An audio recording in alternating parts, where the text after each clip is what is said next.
Yeah, I wanted to be the first paralyzed person over the hill before some other crippled bastard got down there and beat me to it. How am I gonna go back to work? How am I gonna race again? You know, those were my first two priorities. Because we have to work to be able to pay for the race car. Yes, it was like 13 years of trying and perseverance made me look like an overnight success. What's up, guys? Welcome back to another edition of the Tin Soldier Tuesday podcast. I have one of my really good friends here. I've known him for, I've probably known you for 15 years now. You realize that? I know. I was thinking about that earlier. I was like, 10? Nah, it's more than 10. Yeah, it's probably about 15 years. My buddy Benny. Benny has just an incredible story of overcoming adversity, still living with a dream with that adversity.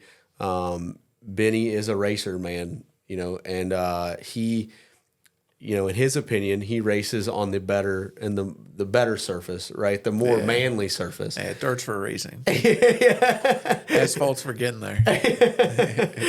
So he does 300-foot dirt drags.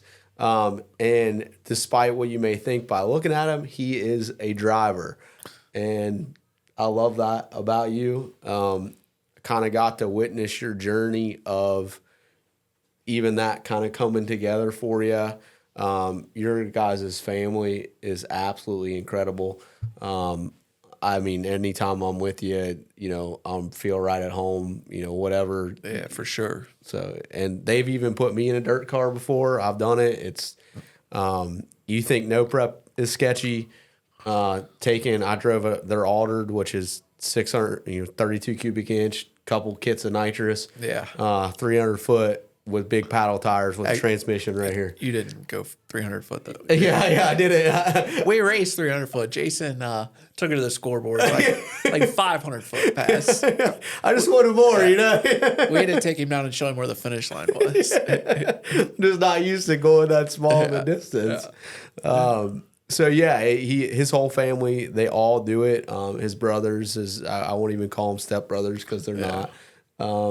It just a whole family deal of this. We have about 30 minutes from our shop is a place called Gravelrama, which your family has a huge thing to do with that facility. Yeah. Passing on your way to Edgewater. Yep. So it's got the 300-foot dirt drag. It's got this hill called the Eliminator that they climb. We'll get into that. And then it also has the uphill dirt drags. Yep. So it's a whole thing of awesomeness. It's even more hillbilly than. Yeah, I agree. It's a really like drag racing is hillbilly. This is an extra step of hillbilly. And then mud boggers are kind of a little bit more hillbilly than us. I think those are the levels. Yeah. So you grew up with racing, right? Like, how did that come to be? Yeah. Well, my dad got us involved in racing. Actually, my grandpa on my mom's side, he had a Camaro that he drag raced, and my dad got into it with his cousin and started racing up at Hasman Acres back in the day, and it just kind of grew from there. And he got bought a dragster, and he had met my step sibling's mom, and we all got involved, and we raced juniors and all on dirt though. Yeah, all on dirt. My dad started out and he ran asphalt. He had a Charger. Okay. That was before you realized, the dirt was better. Yeah. It was funny though because when we were younger, my old man, he's like, them guys are assholes, blah blah blah. He's like, I asked for a screwdriver one time, and they told me to basically screw off, go find your own screwdriver. I mean, it's totally different now that I've been to the racetrack with you guys, and our racing community is just like you guys, man. If you need something, they jump right in there. The guy you're racing next round, hey, I got the spare part you need, and brings it over, climbs under the car with you and helps fix it. So yeah. That's cool, man. And to speak on your dad, the way that Big Ben is, when I was driving the altered, I got like getting sideways is just part of the deal, right? And I was like driving towards the wall, like then I wrapped it real fast, got it back, and like I got, I didn't almost wreck the man's car, but I was definitely heading towards the wall. And, I got back, he gave me a pat on the back. He's like, I knew you could drive it. Yeah. He's pretty hardcore. Yeah. It was really fun. It was a great day. Yeah. So, obviously you raced before your accident, and then like you had a little bit of an accident, right? Yeah, a little bit. Yeah. Yeah. So, like I said, we ran juniors and stuff like that. And it was actually, so it was 2005. And it was my first year in adults. And, well, I guess I had ran like the year before, but only like one or two races, just kind of getting my feet wet. And it was the following year, my first full season able to run adults. And it was July.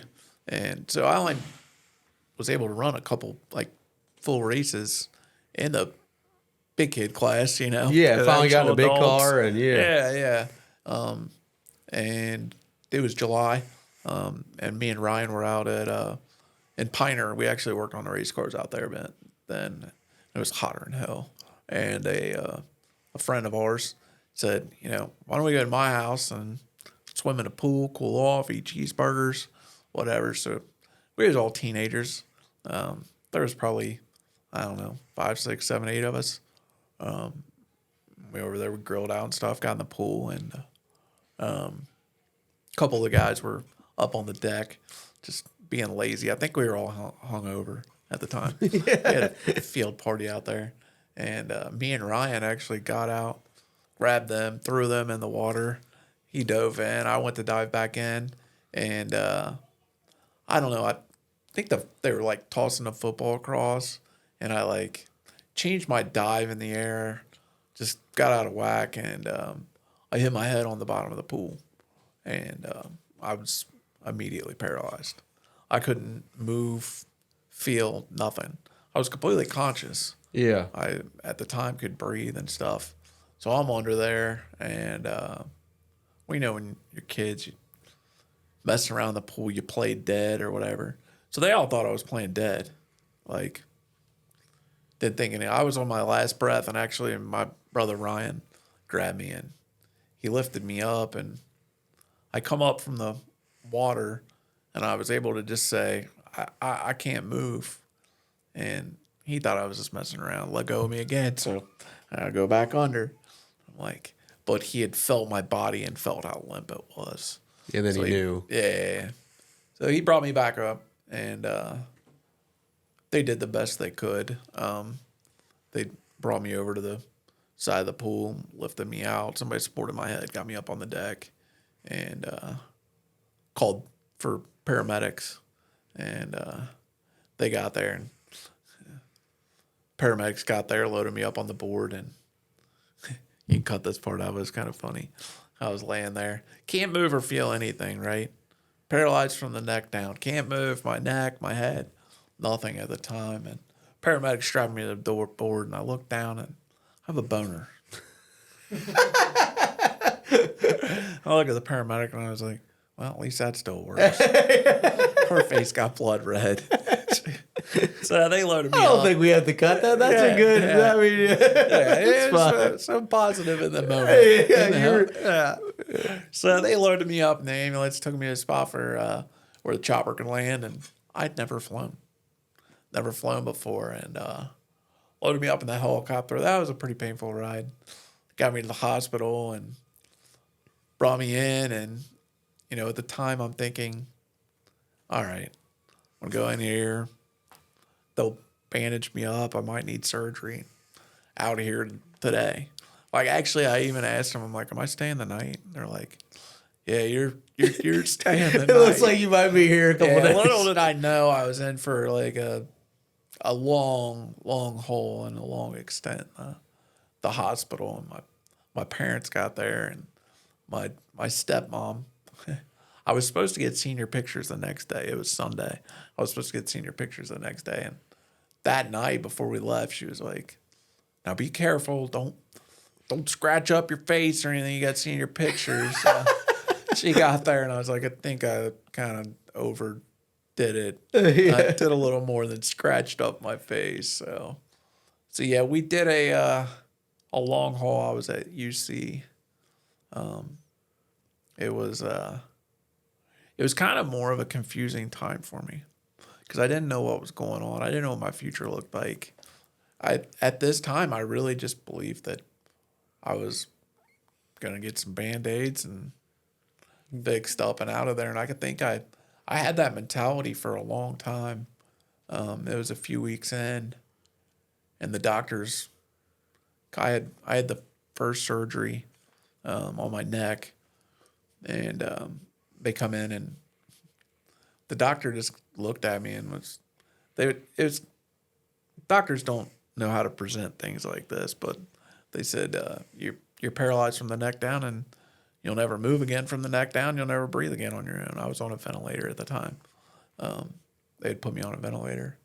How old were you, by the way? I was 17, which I laughed at. I kind of laughed it off because in my head I'm like, I'm gonna be fine. And so later on, it was a few days later, my dad come in and he's like, we were talking and stuff. I'm like, Dad, it kind of starting to hit me a little bit, and I was like, how am I gonna go back to work? How am I gonna race again? You know, those were my first two priorities. Because we have to work to be able to pay for the race car. Yes, exactly. So I had some difficulties between there. I was actually on my way to rehab, and they found something on an X-ray, and I crashed pretty hard. I had a blood clot hit my lung, and I died, and gave me like a 20% chance to live. They put me in a induced coma for 2 weeks, and I woke up from that on my 18th birthday. How was that's so? I've never talked to anybody who's been in a coma. What was that? Did you feel like you went to sleep and then you woke up? Yeah, it just felt like a nap. Yeah, like really woke up. Yeah. So no concept that 2 weeks have passed by. No, not at all. You're just dreaming, or like how does that? I don't remember a lot of that part. Of course, they got you on so many drugs and everything else. Yeah, I didn't even know I was in a coma until they told me later on. Yeah, I woke up on my 18th birthday, like I said, and the nurses brought in candles, or cupcakes with paper candles, and people brought stuff there. So, took me a little while to get back going after that. I ended up having to have another surgery. They fused me out, so I fractured vertebrae 3, 4, and 5. So they fused that. Well, that was incorrect. So they had to fuse me they had to go back in and fuse me from 2 to 6. So that was supposed to be like a 2-hour surgery, and it ended up being an 8-hour surgery. So all the bone had grown over the hardware and all that stuff. So that was probably one of the roughest times I went through there. Yeah. But so we battled a lot. They put before the surgery, I was in traction. I think you can still see the scars on the side of my head. Yeah. They put like 5/8 bolts on the side of my head. I don't know what size they were, but that sounds pretty badass. Yeah, you look like Frankenstein. Yeah. And then so they hung a 70-pound sandbag off the back of the bed to stretch me back out. Really? Yeah. Seems medieval, dude. Yeah. Yes. Yeah. Yeah. No, it really does. Never thought of it like that. That's kind of cool. Yeah. So yeah, I don't want to. I mean, ramble on or but that's what happened. I think. Well, just really to give you an idea of how extensive it was. Yeah. Well, you do such a great job of like, like I said, I've known, so I guess when I met you, you probably would have been what, 21 or so. Yeah. So you're just pretty fresh after your accident, and you've always been a ball of life to me, right? Like you always like even to pick on what you said about your wiener, like you're really great at finding like you're paralyzed and you're like, well, at least that still works. Yeah. And that's kind of your mantra to me, right? Like you're really good at picking out like, okay, well, a lot of this doesn't work. but this does. Yeah. Like, And that's kind of how I've tried to, you know, of course I try to laugh and shake things off and stuff, you know, but there's times I get frustrated that, you know, I wasn't in the race car going to the racetrack and watching, you know, but I tried to focus on what I could do. And then I spent a lot of time trying to figure out how I could still do it. yeah. And that kept me going. So Well, there were a lot of steps to get to the point of getting into a race car again. Yeah. Like a lot of steps. It took 8 years before I actually was back in there. And then I think I just drove the truck down the track. Well, the other, I mean, to kind of give people a perspective of the journey, I mean, they said you weren't going to breathe without a ventilator.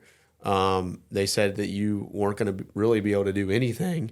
And you're sitting here breathing without a ventilator. Your hands do work a bit. Yeah. So did you just do therapy a bunch, or just how did that? So when you're injured, they do the surgery. Basically, they give you an 18-month timeline. So a lot of the reason I couldn't move everything at the time was the swelling. You know, I'm considered an incomplete. So picture your spinal cord as like a tube of toothpaste, right? Like if you squeeze a tube of toothpaste, it's hard to get those dents back out. Yeah. So there's complete where people's spinal cords are completely severed. And your spinal cord is your body's wiring harness.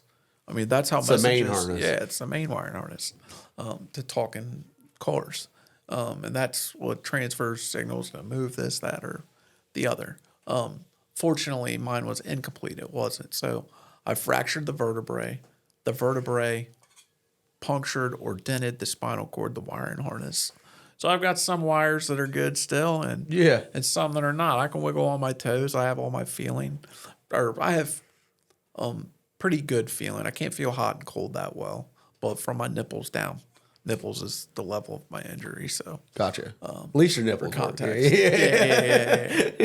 Yeah. So I told you, you know, I had to have that second surgery. So I come out of that second surgery, and to rewind, the 18 months, basically they say that's how long it takes for the swelling to go down. And as the swelling goes down, you start to regain stuff. And they say after the swelling's down, that's about the extent of what's going to return. But mind you, they told me I wasn't going to move anything. So I was laying in the hospital still at UC. It was probably a month in or so. And at the time, my dad was sleeping in the hospital ICU room with me. And what a good dad, man. Yeah,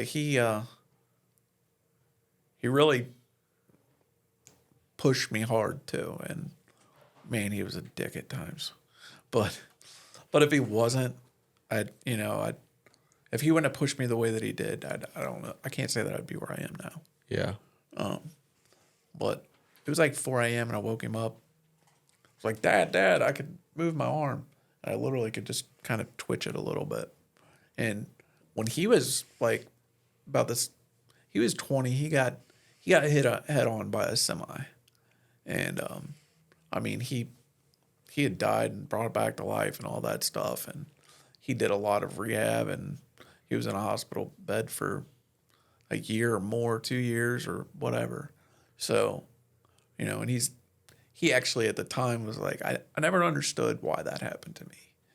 And he said, he's like, but I think God was trying to prepare me for this. So when he was rehabbing, they did a lot of water therapy. And at the time, I've got so much crap hooked up to me. He's like, I can't put him in water. So how do I get rid of gravity? He shows up at the hospital with bungee cords. Race car guy. Yes. So he shows up to the hospital with bungee cords. And it was a ceiling like this with a tile. So he's hooking bungee cords to there. He's took the hospital arm restraints, hooked them to my arms, got my arms up in the air, suspended, no gravity. Later on, the hospital maintenance, whatever, comes in and they're like, we need to inspect this. my dad's a big guy. And he's like, Yeah, he is. he's like, what are you inspecting? Does stonework for a living. So Yeah. like big burly dude. Yeah. Yeah. He's like, and I'm like, the roof caves in. What's going to happen? Am I going to end up paralyzed? So we get that guy shoot off or whatever, and I could move. So here I am in the ICU actually working out already. Yeah, with the bungee cord. Yeah, it's with bungee cords. And at one point I said, "Go get that doctor." Like, what? My doctor or whatever, the one that said I'd never move again. And the doctor come in. I was just kind of still. I said, put your head down here, like by my hand or whatever. And I actually hit her in the head. Wasn't very hard. Yeah. I was like, you said I'd never move again. I was kind of messing with her, but whatever. I told her, I said, one of these days I'll walk back and see you. You might be retired, but I'll walk back and see you someday. I haven't made it that far, but I did go back and I gave her a hug. She's called me back since then to, speak with other spinal cord injury victims, to encourage them that life does go on. So, that's great that you do that, man, because you Yeah. do have such a, you have, in my opinion, I'm sure every day, it took a journey to get to that point. Yeah. But you're so positive mentally. And like I said, I'm sure that's not all the time, but like, man, the way you carry yourself is really awesome. And like to speak to your family, like I'm sure, Ryan being there, Ryan's one of my good friends. That's how I got introduced to Benny was Ryan. My Ryan story is funny. I used to race dirt bikes. We've talked about that. At the end of my career, like I was pretty decently fast on a dirt bike. But you're actually still on my phone as Dirt Bike Jason. But at that time, I really didn't have any money, so all my bikes were junk. So I was at a racetrack, and I was trying to bump start my bike because it wouldn't start because the valves were junk. And I went down this hill, and it didn't start. So then I'm pushing it back up this hill like, oh, my gosh, I'm not going to make it back up. And all of a sudden, my bike just starts moving like super fast. And I look behind me, and it's your brother. He's pushing me back up the hill. And, we were friends ever since. I never knew that full story. I remember Ryan coming home, and he was into dirt bikes at the time, and he was doing a lot of dirt bike riding, and it wasn't too long after that. He was like, "Hey, you want to come down?" I don't think I was even driving on the street yet. Yeah. And in my brown van or whatever. Yeah. You want to come down and hang out? We're riding dirt bikes. So yeah, we rode down and I remember just hanging out while you guys were riding dirt bikes. But yeah, I never heard the first part. That's pretty cool.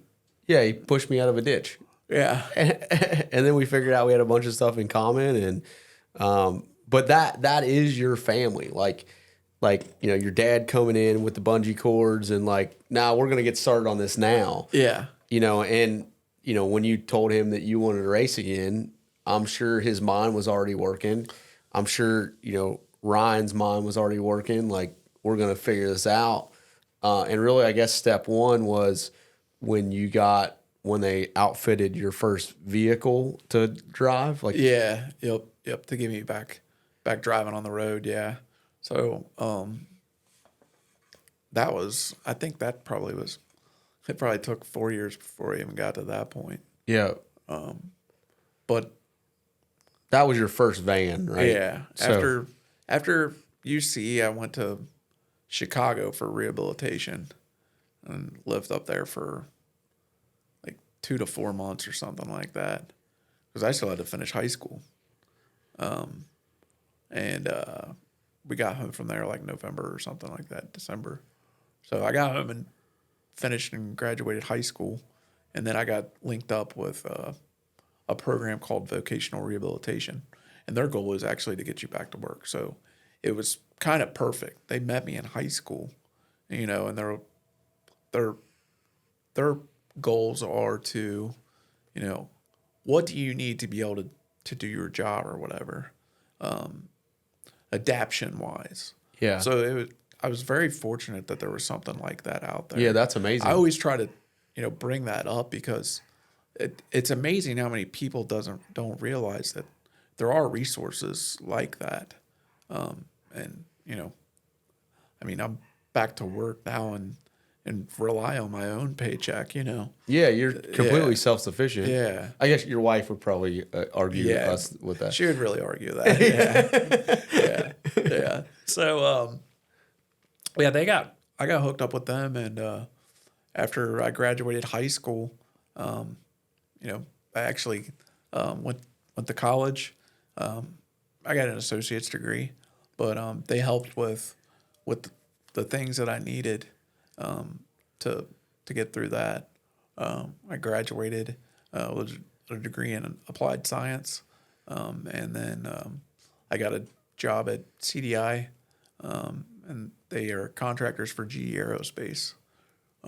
So I started out as a detailer, and my goal was always to get on direct with GE. And after 11 years, I will have been direct with GE now for 2 years as a product design engineer. So That's amazing. yeah, Can you tell them what you design? Are you allowed to do that? yeah. I design jet engine components. I work in high pressure turbine mainly. So yeah, blades and airfoils and stuff like that. Yeah, I've been to your house and seen like you have like the blueprints and stuff pulled up. Yeah. Really cool, man. Yeah, it's so when I first got hurt and out of the hospital and all that stuff, you remember that conversation I had with my dad, and my dad was a stonemason. My grandfather started the business, and then he took it over. And before I got hurt, I mean, I started working with him when I was like 12 years old. You know, summer vacation, I worked. Yeah. Fall break, Hard Christmas work, break. too. Yeah. Yeah. So, you know, it was always my dream to carry on the family tradition. And so that really kind of hit me pretty hard. I almost felt like a failure not being able to take over the business and keep the family name going, you know. But I did go back to work. They threw me in a skid steer, and Yeah, I remember when I met you, you were driving the skid steer. yeah. So the Caterpillar we had was all joystick control. So that was nice. We literally did no adaptions to that. Yeah, you just figured it Or out. I think my dad made some T handles or something. Probably put some bungee cords in there. Yeah, they threw me in there and strapped me in, and I mean I was working 8-10 hour days in that thing. Working with my dad was or running the Bobcat and stuff. It was great to be back. I was enjoying it, but it just got to be too much on me physically. I knew I couldn't do it forever. You're already beat up, and then it's beating you up Yeah, more. yeah. That thing wasn't no Cadillac. But you know, between the temperature and I have a hard time regulating my body temperature. If I'm cold, I can't get warm. When I'm hot, I can't get cooled back down. So I realized that I was gonna have to figure out something to use more of my mental capabilities than my physical capabilities. So I really had to search for what were my mental capabilities. Had to find that out. Yeah. So that led me down the path of, you know, mechanical design, and that's how I ended up with GE and stuff like that. So That's amazing. yeah. I love how they've never given you any slack. No. Like zero. Yeah. Yeah. Yeah. I always try my hardest to keep up. I'm getting a little older now. But yeah, I tried to just live as normal a life as I possibly could. I was like, I just had to do it a little bit different. Yeah. You know? There was some stuff I couldn't do. I just focused on what I could do. Yeah.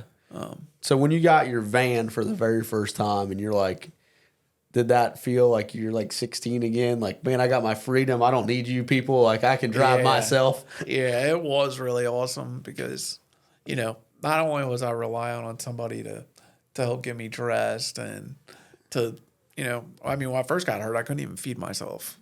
So every day since the day I got hurt and got out of the hospital, I've gained a little bit more independence, you know. It's kind of leveled off now, but that was my biggest thing, you know.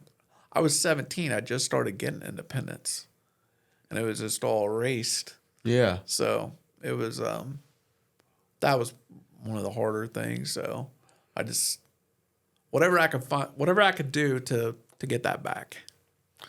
So when you were laying in the hospital bed, your first question to your old man was, "Can I work again?"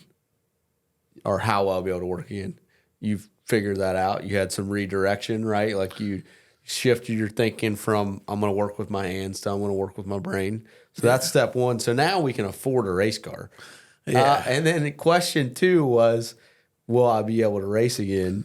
So I would say when they outfitted your van, or when you got that first van, that was probably felt like a step in that direction. Yeah. So yeah, once I like I said, once I started driving, that was a whole waiting period, and a lot of effort went into that. But yeah, once we got the van, I'm like, wow, there's because I didn't know what was even available out there as far as hand controls, like the mechanical stuff. I'm like, I don't think I'm gonna be strong enough for that. But the stuff that they put in there really made it easy for me to be able to drive, and I really took right off from running heavy equipment my whole life and being in there. So we were like, man, if we could get this for a race car, that would be great. And just so happened we made good buddies with the guy that did the install and stuff. And just so happened, I'm not going to name any names, just so happened that he had some old stuff in the back that he accidentally left by the dumpster, So he technically wasn't allowed to give it to me or sell it to me. So we got that. And my dad and my Uncle Jay, they got their hammer and trowel and went to work on the race truck. So they had a lot of time in that. And they was able to get the hand controls and stuff in there. And we were trying to figure out the trans brake. And I guess it was the year before that, the Porta Tree Challenge or whatever. We did one of those at Last Blast or something, and some guys came down from Michigan, and they were doing it, and I was like, I want in. They're like, how are you going to do it? I'm like, give me that thing. So I used my tooth. I was holding on to it, using my tooth, hold the button because it was kind of stiff. Well, anyway, I ended up beating this guy. We made some bets, and I think my bet was, I said, if I beat you, you have to run around the campfire in your underwear like Ricky Bobby and scream you're on fire. I made sure I won. So I actually won, yeah. And so Dad was like, I guess you're just going to flat foot it? And I'm like, no, that ain't going to work, Dad. You mean like flat arm it? Yeah. I was like, no, we're doing a trans brake. We're going to put it in my helmet. So actually he took a wide open throttle switch off of a nitrous system and we put it in my helmet and used my tongue. So the first trip out was it wasn't it was how it was supposed to go. Terrible. But because now you're like, you have these hand controls that you shouldn't have, right, and outfitted in a car that is a carbureted deal with all these fancy, an old square body, that yeah. And then like on top of that, like I can speak this because I've been down the track. It's not like it's smooth. No. So it's like really bumpy and like right. Yep. And at the time I had like terrible muscle spasms and stuff like that. So I had to end up getting a baclofen pump to control my muscle spasms. So that was a wait period. But yeah, the first time out, I told my dad, I'm like, I don't think those are directional, whatever. So the steering was actually backwards. If you turned right, it went left. If you turned left, it went right. And we didn't have time to flip all that stuff. Gravel Rama was here. We're racing. Yeah. I was like, I think I can figure it out. So you're driving opposite. Yeah, opposite. So, yeah. It wasn't pretty at all. But I was able to drive down there, and I drove down the track. So we had a starting baseline to You had go a point off of. that, somewhere to jump from. Yep. So after that, we got the steering flipped around, made the seat more comfortable, got the trans brake in there, and now we were making passes. So each pass got quicker. Finally found a little bit of consistency. Got my first round win. Actually, I met my best friend, Cody Gum, and the Gums, which, you know, to add to, you know, the family support, everything I do, I could not do it with the outstanding supporting cast that I have. Yeah. It's not just family. The family's great, but the friends that I've made throughout this journey, without them, I mean, this group of boys, we became like brothers as well. And I mean, they did everything with me, you know, really helped me. But the way I met him was, I met him that night. He kind of come up and was like, "Hey, are you Benny Steele?" I'm like, "You know I am." I thought he wanted an autograph. But anyway, we ended up drawing each other, and I beat him first round. He loves when I tell this story. But after that, we became best friends, and it was really awesome. So just a shout out to those guys. They've really helped me a lot along the way, especially at the racetrack and everything else in life. So yeah, we got to racing and picked up first round win. You know, that feels good, especially after 8 years. Hell, it might have been 9. I don't even think I got a round win the first year back. And so got a little bit more consistent, getting more comfortable in the truck. You know how it takes a while. Yeah. And I actually we went to a race in Michigan. I think this was probably 3 or 4 years later. And there was a pretty good sized class. There was 50 or 60 cars in there. And I actually made it to the finals. So that's as far as you got so far as you've made it to the finals. Made it to the finals. Yeah, What's your best light with your tongue? I've had a perfect reaction time. You have Yeah. trip 0. Yep. With your tongue. I had one before, and I call it BC, so it probably good to add a little context. So Yeah. As we're having this conversation, if you hear me say BC, that's for chair. Okay. AD is after dive. Got it. Yeah. Yeah. So perfect reaction time in BC, and then one in AD. Yeah. Nice. Yeah. I mean, that I've got to have a what do you call it? An advantage. So that's my advantage. Is I usually do pretty good on the tree. Yeah. Yeah. That's awesome. Yeah. I might not be that consistent all the time down the track, but Yeah, you can hit a bump, the hand control, or whatever. Yeah, that's a whole challenge in itself. So yeah, I mean, honestly, it's really cool because, like, you know, going down a traditional drag strip in the sense of an asphalt one would probably be way easier just because of the lack of bumps and it's pretty flat. But that's not what you like. So you're like, I'm going to drive it down this bumpy deal. Yeah. Well, and you know, Lauren and I were talking about, you know, potentially building a new truck, and I think we're going to try to make it to where we can come down and hang out with you guys at the asphalt track, maybe leave some dirt on the track, you know. Yeah. So yeah, maybe we'll get our feet wet in that someday. That's cool. Or tires, whatever. So one of my favorite stories, and you knew I was going to ask you about this, and I'm going to try to paint a picture so you don't have to talk as much, and then I'll let you finish it. So if you, like Benny said, Gravelrama is like the most, it's super hillbilly. And there is a hill there that they call the Eliminator that they don't do this anywhere else that I'm aware of. And it's basically a straight up vertical gravel hill. So like if you just kept dumping gravel on top like a kid in a play set, that's how this thing's formed. So it's straight up It's got a peak at the top. So you end up normally jumping the top of it because it's really hard to it's really hard to do the throttle in these things to get them to go gracefully over the top. And then it's 5 stories tall. 5. Okay. 5 stories. Yeah. So you have to basically, it's dug out in the ground and then it goes up, and you have to start at the bottom of the hill. They normally trans brake launch these things, go up this hill.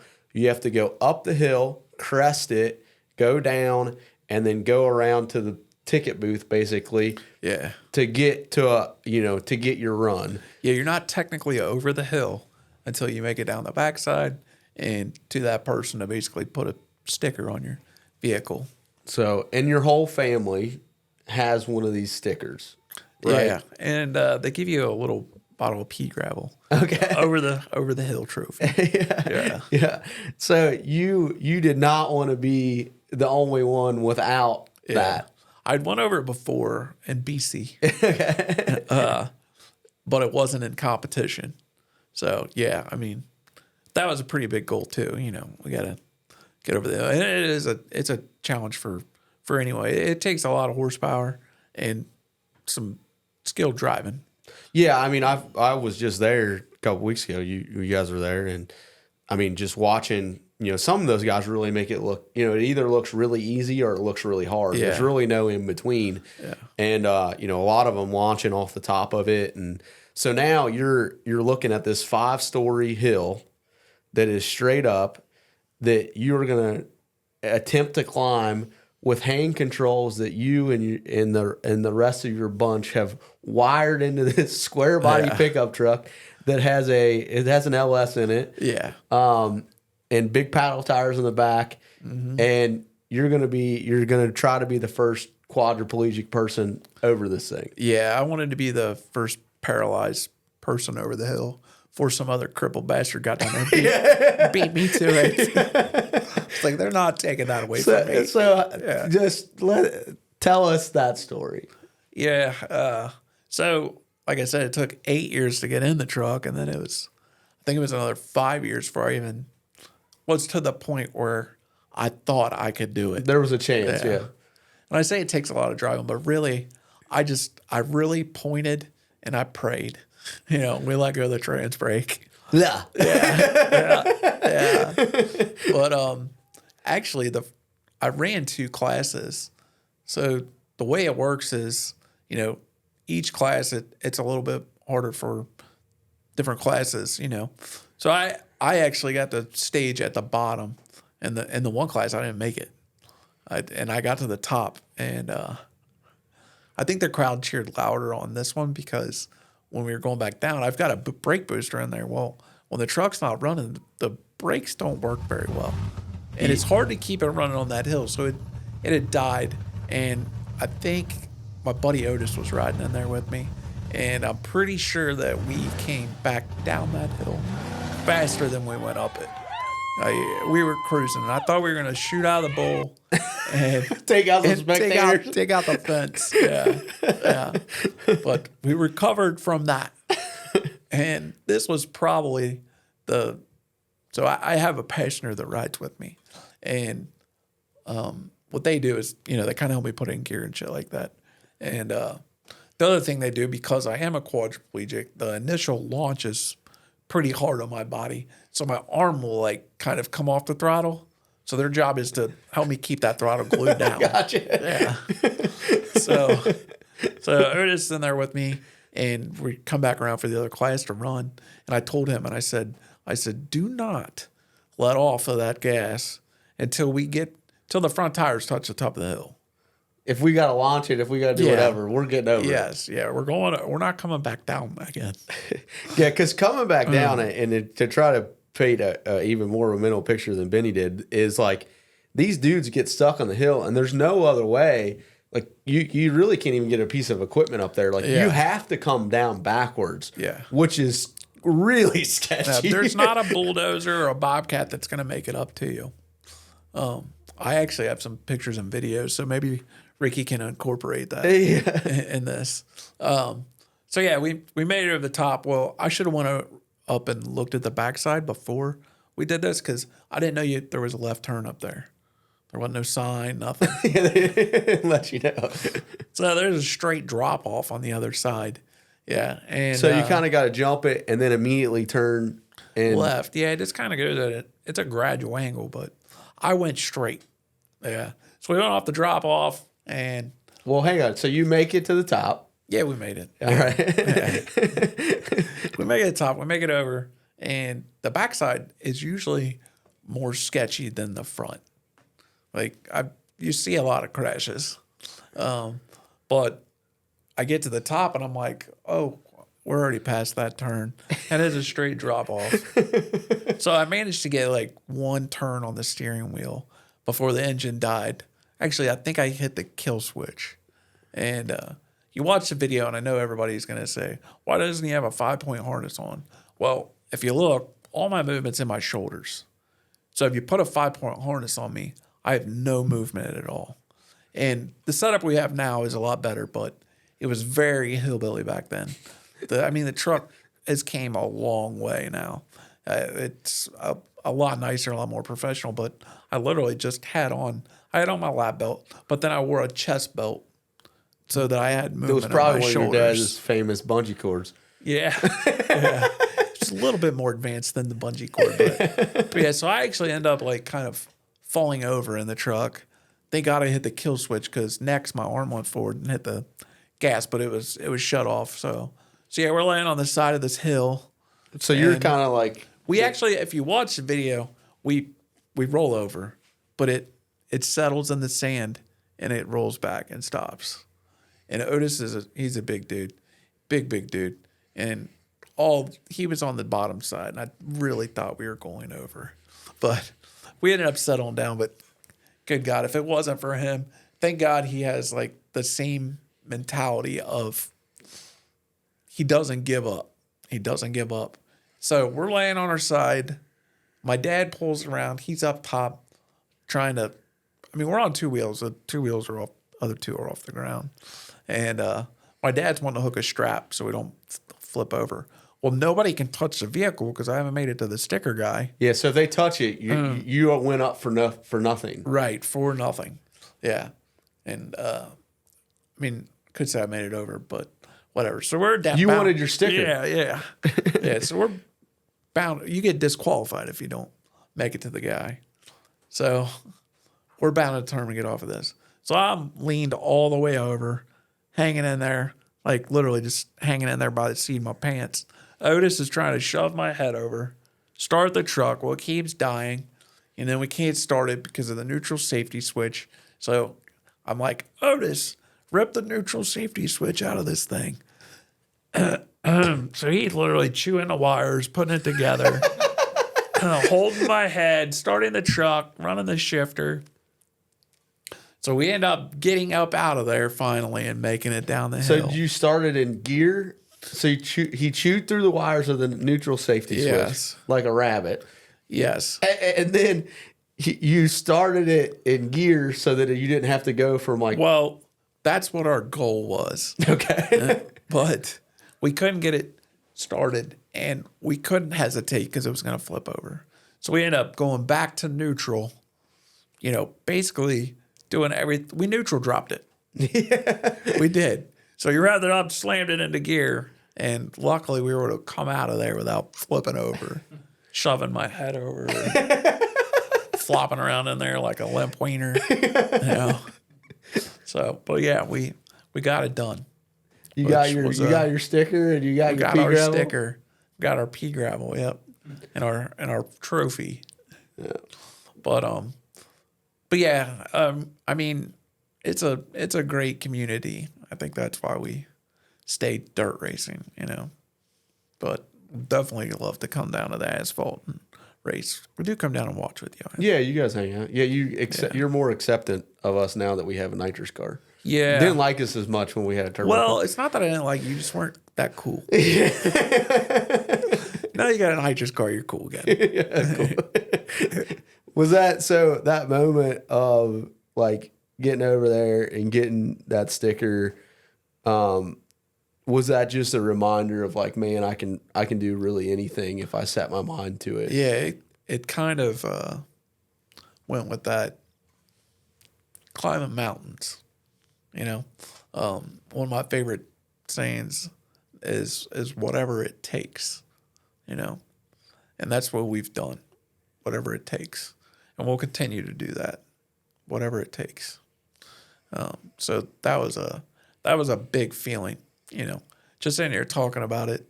You know, laughing, telling the story, but in that moment, it was big. You know, especially looking back at everything. You know? Well, and like I couldn't imagine the way that your dad and all your Ryan, the whole family felt. And because it is cool, like they wanted to help you, but they weren't allowed. Like the two of you in that vehicle had to figure it out. And they've probably watched you do that a lot of your life. Like gave you a rope so that you could figure it out. And to watch you do that was probably really, really magical. Yeah. Yes, it was. And like I said, there's a lot of setbacks. I mean, this whole journey, it's been one step forward and three back, and then three forward and one back, So it was pretty rewarding. I think a lot of people sometimes when you're, and I hope this helps someone, that's either in my situation or everyday life, I get called an inspiration, which, it's cool to hear, but I just hope that I'm just living my life, or I try to live my life and the best I can. But if I'm an inspiration, then I hope it helps somebody, because one of the biggest things for me was to sit back and realize, all right, where I am now is not where I'm going to be in 3 years or 5 years. One of the quotes I'd kind of put with that event going over the hill and stuff, because it kind of went viral or whatever you want to say. I was famous for a month, and it was like 13 years of trying and perseverance made me look like an overnight success. Yeah. 'Cause you don't see all the the behind the scenes stuff or what it took to get there. I'm sure that it feels like that for you too. Yeah. You guys are huge, you're doing huge things. You started in a little garage, Yeah. I'm sure there wasn't easy. No, I think anything you do that you're successful at, like my friend Kevin Neal, which you probably know Kevin. Kevin's a nitrous guy. That's probably why he has wise quotes. My favorite thing that Kevin always says is, it took me years to become an overnight success. Yeah. And that phrase carries so much weight. It really does. They seen you go over the hill, but they didn't see you laying in the hospital bed setting those goals out. They didn't see your dad in there with the bungee cords, making you work as soon as he was able to. Yeah. Didn't see you in a Bobcat figuring out the hand controls.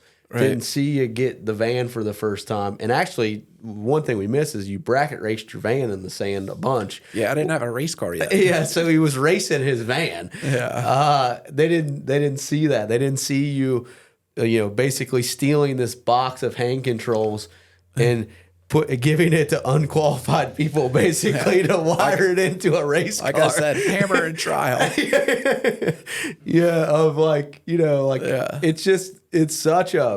It's such a beautiful thing, and I think, when you see opposition, you see opportunity. And a lot of people, they don't get that. Opposition is our biggest friend. Yeah. Because it pushes us. Yeah. I mean, if you're gonna say I can't do it or must be nice, then you're not willing to put in the work. You don't have. You gotta set the goals, have the vision, and work. You got to put in the work. Yeah. Did you know that I actually drove my wheelchair down the big hill?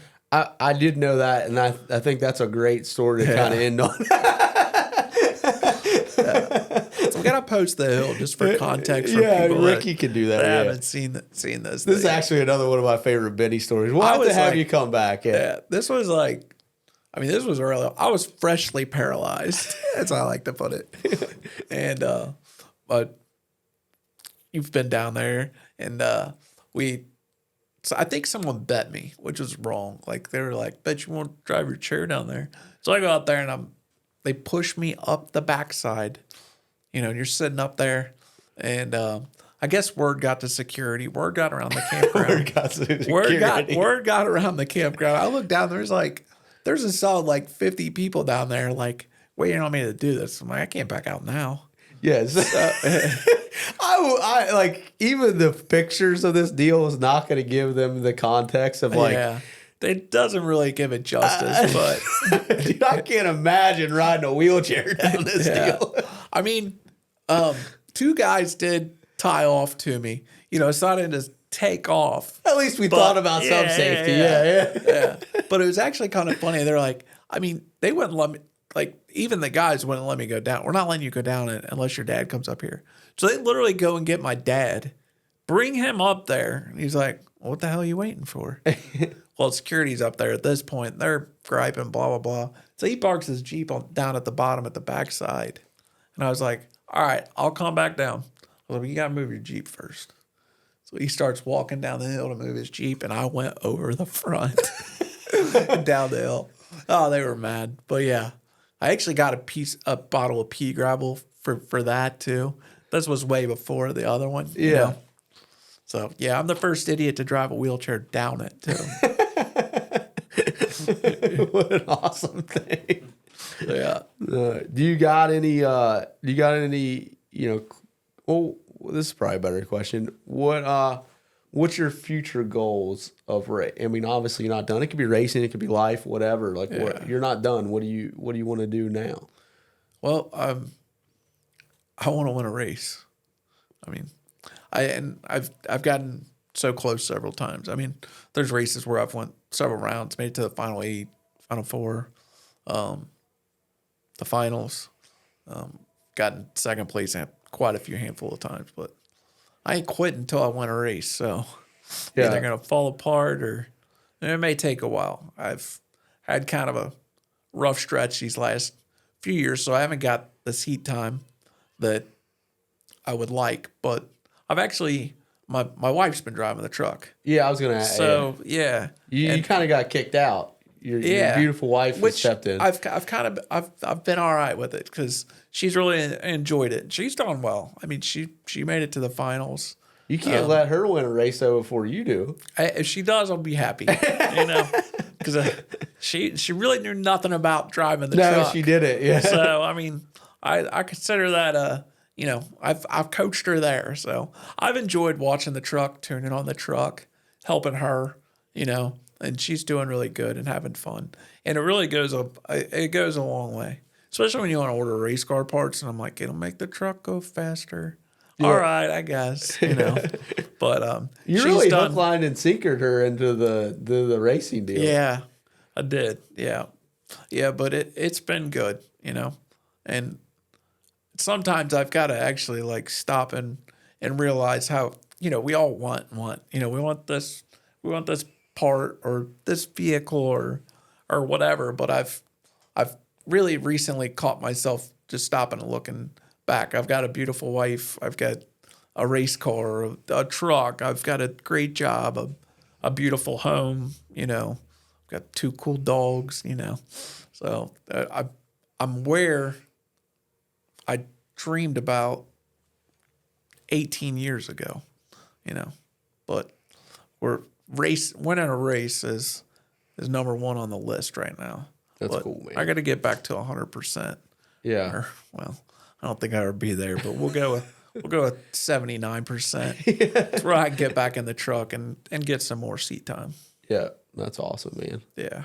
You got any closing thoughts you want to leave us with? Man, I've left all my good quotes on the table already. So. but no, just don't give up. Everybody. And one thing I also try to do is, you've had talk about my adversity and stuff like that. I try not to look at my situation that is bigger than anyone else's. They say God gives you what you can handle, but I just like to really encourage that, you're in in a bad spot, or if you're dreaming, keep dreaming, because you'll get there one day. That's cool, man. No, man, we really appreciate you coming in and sacrificing your time so that people can hear your story. And just if you want to check out more of what they do you guys have a Facebook page, the Steele Wilson Racing Connection? I mean, I think that's on our personal pages and stuff like that. But yeah, I mean, Instagram, and I've got a TikTok. Yeah, you did go viral on your TikTok. Tell me your TikTok. That was funny. Yeah, well, the one got deleted, so I started another one. But, oh yeah, my Ford one. Yeah. That was the other thing. You weren't that cool. You had to. Not only did you not have you had a turbo car, but you also drove a Mustang. So yeah, you're a little better off in my book now. Yeah. So no. And this is actually true. A guy come up to me because I have a truck now. Yeah, he has a really cool truck. The whole side of it flips up. It's really awesome. Yeah, but a guy once said to me, he's like, man, that's a cool truck, but it'd be a lot cooler if you bought a Ford. I was like, man, I really was going to buy a Ford, but I can't walk. So it's my all-time Ford comeback joke. It usually shuts them up, or they laugh. I mean, a lot of respectable Ford guys have been like, "That's pretty good." Yeah. Do you got anything for Benny before? No, man, it's just awesome story. It was cool coming to hang out with you guys. Thanks for having me on. We really appreciate it. Yeah. Great story. We'll have to have you back, man. And I think just to give you, they actually have a race in a couple weeks. Yeah, awesome to go film some of that. Yeah, maybe we should. I plan on driving. I'm hoping I'm able to, but I plan on driving, especially Friday night for the uphill drags. Yeah, that'd be awesome, man. Yeah, we should, as long as the schedule works, we should definitely try to come over and hang out with you guys, and that way they can see a little bit more of what you guys do. I think, my last kind of closing thoughts for y'all is the dirt drag stuff, the 300 foot. It's really neat. So the gravel ROM, if you're from Cincinnati or anywhere around, it's right next to Edgewater. So you pass it on the way. It's a great family activity. It's just awesome. Yeah. And you see so many different things, so many different cool combinations and cars. And Yeah, I mean, there's a lot of different door cars and stuff, but I think that's one of the coolest things about our sport. I mean, there's Jeeps, pickup trucks, dragsters, altereds, and high horsepower too. I mean, they have top fuel cars on 300 foot dirt, like nitro top fuel cars. Top fuel, top alcohol. I mean, our 295 class is almost kind of like a pro mod class because there's lots of different power adders and combinations, actually dragsters against alters. There's even some really fast pickup trucks out there too. So yeah, it's cool. Well, man, we appreciate you. Thanks for hanging out with us. I love you, man. I love talking to you. Yeah, man. I love it, and I appreciate you having me on here. Yeah. Well, guys, if you like this, please comment. Tell Benny how much you appreciate him taking the time to do this. And we love you. We'll see you later.